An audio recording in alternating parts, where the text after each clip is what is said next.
Assalamualaikum warahmatullahi wabarakatuh. Ramai yang menelefon, WhatsApp, minta saya buat live. Sebenarnya malam ni saya tak nak cerita lagi pasal rakyat sudah kena kencing akibat daripada I sina, I tipu, I hate you. Macam-macam bentuk I yang telah pun bertukar wajah daripada mereka-mereka yang frust akibat daripada dikencing oleh Muhyiddin dan Zafrul yang telah menjanjikan mahu memberikan moratorium secara automatik. Last kali tak jadi automatik. Yang telah menjanjikan mahu memberikan nikmat kepada 8.2 juta pencarum KWSP. Akhirnya saudara yang betul-betul akan menikmati hanya kumpulan kecil saja, itu pun dibebani dengan berbagai bentuk syarat-syarat gila, syarat luar biasa, syarat yang tak masuk akal. Dengan matlamatnya tidak lain tidak bukan dia sukarkan syarat-syarat ini supaya akhirnya jumlah yang memohon begitu kecil. Kerana rata-rata duit telah pun digunakan, tuan-tuan. Kalau duit ini tidak digunakan, tidak ada sebab, hanya 21 hari bulan, 21 Disember baru boleh memohon KWSP. Itu pun akan dijawab pada bulan Januari. Januari baru boleh mendapat keputusan dan kelulusan bayaran yang pertama. Dan yang kedua, seperti mana yang kita digambarkan, Datuk Seri Najib digambarkan bahawa mereka akan memberikan bantuan secara one off. Akhirnya jadi on off, tuan-tuan. Kencing lagi sekali. Jadi hari ini saya nak beritahu dengan saudara seperti mana yang telah pun dinyatakan oleh sahabat-sahabat kita daripada BNBBC. Bahawa jangan pening kepala, jangan panik. Kita masih ada masa. Jadi hari ini saya merayu kepada sahabat-sahabat BNBBC, sahabat-sahabat daripada Barisan Nasional, sahabat-sahabat kalau adalah MP PAS yang masih lagi memikirkan soal rakyat, kalau adalah MP-MP daripada lain-lain parti yang masih lagi bersimpati kepada rakyat, hanya satu saja cara untuk memastikan rakyat mendapat hak dia, untuk mengeluarkan caruman KWSP akaun 1 maksimum RM10,000 ini, saudara, tanpa sebarang syarat. Satu je caranya, tuan-tuan. Begitu juga kalau kita mahukan moratorium dilanjutkan selama 6 bulan tanpa sebarang syarat, hanya satu saja cara dia, iaitu bukan I sina, bukan I tipu you, bukan I kecewa, tetapi I want you out, Muhyiddin. Macam mana cara dia? Hari ini rakan-rakan BN kita, ahli-ahli parlimen BN kita, begitu juga mereka yang bersimpati kepada rakyat yang telah dikencing oleh anak seorang tokoh ulama ini. Hari ini MP-MP kita perlu untuk memastikan bahawa pengundian di peringkat jawatan kuasa belanjawan 2021, jangan ada seorang pun ahli-ahli parlimen daripada Barisan Nasional memberikan undi menyokong. Dan saya minta jangan kita tidak hadir sidang parlimen kerana Muhyiddin sudah pun berpakat dengan Syafiq Abdal.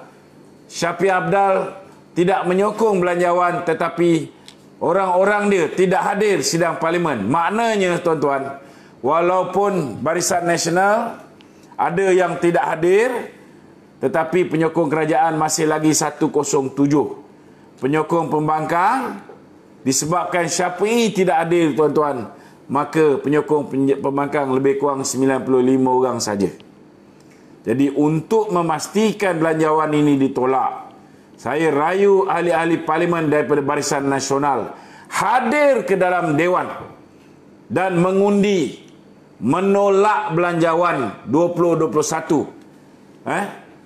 Kerana kalau kita tak tolak belanjawan 2021, Muhyiddin akan kekal sebagai Perdana Menteri. Muhyiddin akan tindas rakyat. Muhyiddin akan sekat hak rakyat untuk mengeluarkan KWSP mereka sendiri, yang sepatutnya dia bersyukur kerana duit rakyat nak digunakan untuk membantu memulihkan ekonomi.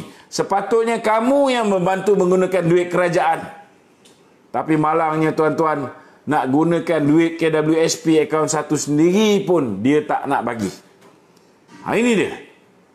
Dan sekiranya gagal, sekiranya gagal, kita tahulah orang kita ni pun kadang-kadang dibayar dengan itu sikit, dibayar dengan ini sikit, dijanjikan dengan itu sikit, dijanjikan dengan ini sikit.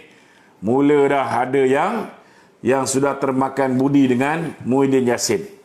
Mula baru dapat sikit duit daripada Anwar Musa, dah mula gelap mata tuan-tuan. Jadi saya merayu tuan-tuan, kalau misalnya ahli parlimen BN tidak mampu untuk menarik diri daripada menyokong belanjawan Muhyiddin Yassin atau menolak belanjawan ini secara terang-terang, saya merayu supaya ahli-ahli parlimen Barisan Nasional ini tarik diri daripada menyokong kerajaan Muhyiddin Yassin. Maka bila tumbang kerajaan Muhyiddin Yassin ni tuan-tuan, secara automatik sesedara beliau akan menghadap ke bawah Duli Yang Maha Mulia Seri Paduka Baginda dan Tuan Agong. Beliau akan mohon supaya dibubarkan parlimen. Kalau dia anak jantan, sudah pasti dia akan bubar parlimen dan dia meletakkan jawatan. Dalam keadaan COVID, maka ke bawah Duli mempunyai dia punya budi bicara, sama ada untuk mengadakan pilihan raya atau ke bawah Duli tuanku tuan-tuan boleh melantik Perdana Menteri interim. Saya yakin tuan-tuan, sekiranya Perdana Menteri interim ini bukan daripada zuriat Pakatan Harapan, bukan daripada mereka-mereka yang pernah berada di dalam Pakatan Harapan, saya yakin tuan-tuan, pasti Perdana Menteri interim yang bakal dilantik ini mempunyai peri kemanusiaan dan akan meluluskan dua perkara yang tak perlu pun diputuskan dalam belanjawan 2021, iaitu mewajibkan setiap bank untuk memberikan moratorium secara automatik untuk 12 ataupun untuk 6 bulan bermula daripada bulan Disember, bukan macam sekarang yang diberikan 3 bulan kepada the B40. Itu pun bermula daripada bulan Oktober, bulan November. Dan kalau mohon sekarang, saudara, kalau mohon sekarang belum tentu dapat. Kalau dapat pun hanya dapat untuk bulan Disember. Apa kegilanya?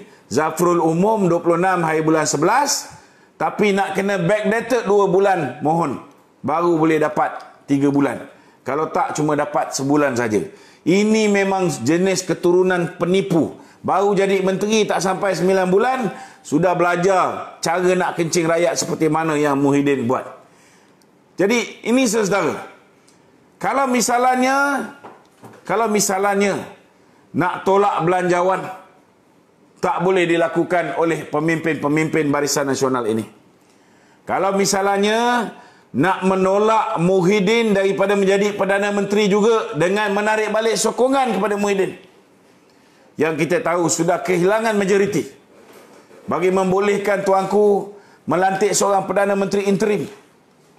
Dan Perdana Menteri interim ni insya-Allah, saya yakin tuanku akan lantik orang yang akan mengambil kira perasaan rakyat, keluhan rakyat, dan boleh membaca denyut nadi rakyat. Tak macam Bahlul yang bernama Muhyiddin Yassin ni. Saya yakin tuan-tuan, kalau dua perkara ini ahli-ahli Parlimen Barisan Nasional tidak boleh nak lakukan untuk rakyat tuan-tuan. Sudah tiba masanya saudara, kita biarkan pasangan kekasih di antara Parti Bersatu dengan PAS, Parti PAS dengan Parti UMNO ini, saudara, Dah tiba masa kalau mereka ini tidak boleh berpisah dan menyebelahi rakyat. Kita biarkan mereka bersama, kita turunkan dalam pilihan raya umum yang ke-15. Ini saja cara, tuan-tuan. Kalau misalnya pemimpin-pemimpin UMNO tidak bertindak kali ini dan membiarkan supaya pemimpin daripada Bersatu di bawah pimpinan Muhyiddin ini terus menindas kita, terus menganiaya kita, maka dah tiba masanya, tuan-tuan, rakyat bangkit. Kita lantik mereka yang bertanding atas tiket bebas di kawasan-kawasan yang akan ditandingi oleh calon-calon daripada Bersatu. Alang-alang UMNO nak bagi kursi kat Bersatu, tuan-tuan. Orang Melayu akan pecah tiga. Ada yang akan menyokong Bersatu, ada yang akan berada dalam UMNO, bertanding atas tiket UMNO, ada kursi UMNO juga akan diberikan kepada PAS. Kursi UMNO akan dibagi tiga. Maka lebih baik kita bagi kursi UMNO ni, tuan-tuan, di mana tempat yang Bersatu bertanding, kita letak calon-calon UMNO yang sayangkan UMNO, yang nak selamatkan UMNO di kursi-kursi Bersatu. InsyaAllah, tuan-tuan, kita dah sediakan calon-calon dan kita masih lagi mencari calon-calon yang berwibawa, yang boleh memberikan tentangan hebat kepada calon-calon Bersatu. Kalau UMNO tidak membuat perubahan ini, saudara, kita kena ambil alih tugas Presiden UMNO. Kita kena ambil alih tanggungjawab yang sepatutnya UMNO lakukan untuk menjaga kepentingan UMNO. Kita kena ambil alih, saudara, peranan yang sepatutnya dimainkan oleh pemimpin UMNO untuk menyelamatkan UMNO, untuk memulihkan UMNO, untuk memertabatkan kembali UMNO di persada politik negara, tuan-tuan. Kita tak boleh biarkan PPBM mencatur politik Malaysia. Kita tak boleh biarkan PPBM menentukan hala tuju UMNO. Kita tidak boleh biarkan PPBM mempergunakan UMNO dan PAS demi untuk mencapai cita-cita politik mereka. Saudara, ayuh kita bangkit. Hari ini saya minta tuan-tuan buat satu saja. Buat posting di setiap Facebook masing-masing. Letak satu saja, tuan-tuan. #Muhyiddin out. Itu je, tuan-tuan. Itu, kalau itu pun tuan-tuan tak boleh lakukan, maknanya tuan-tuan pun dah terkena virus COVID-19, tuan-tuan. Tuan-tuan pun dah jatuh cinta dengan Midin. Kita tak boleh buat apa-apa. Jangan komplain lagi. Jangan komplain lagi. Kita dah penat dah bercakap, tuan-tuan. Tolong buat #Muhyiddin out. Sekian. Assalamualaikum warahmatullahi wabarakatuh.